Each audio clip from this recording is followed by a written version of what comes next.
Video में हमने long term source of financing के टाइप्स देखे। अब इस वीडियो में हम characteristics of long term source of finance देखेंगे।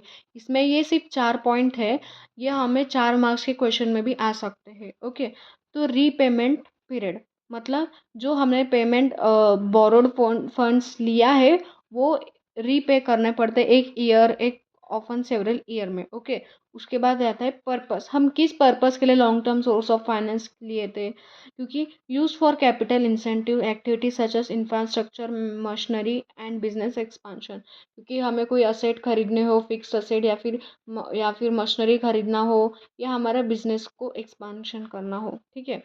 और कॉस्ट इंक्लूड इंटरेस्ट पेमेंट और डिविडेंड, हमें इंटरेस्ट देना ही पड़ता है जब हम long term source of finance लेते हैं।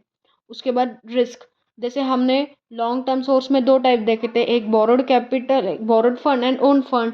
तो borrowed fund increase financial risk due to fixed repayment obligation. Borrowed fund में हमको देने ही पड़ते हैं, उसका रीपेमेंट करना ही पड़ता है, हमें वो ऑब्लिगेशन होता है क्योंकि वो हम बाहर से फंड रेज करते हैं। ओन फंड हम हमारे शेयर होल्डर से ही करते हैं बिजनेस के, तो यहाँ पे कोई रिस्क नहीं रहता है कि रीपेमेंट का।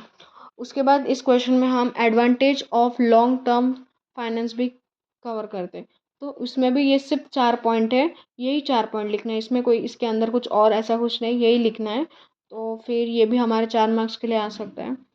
Long term finance provide stability to business, ये एक पॉइंट है।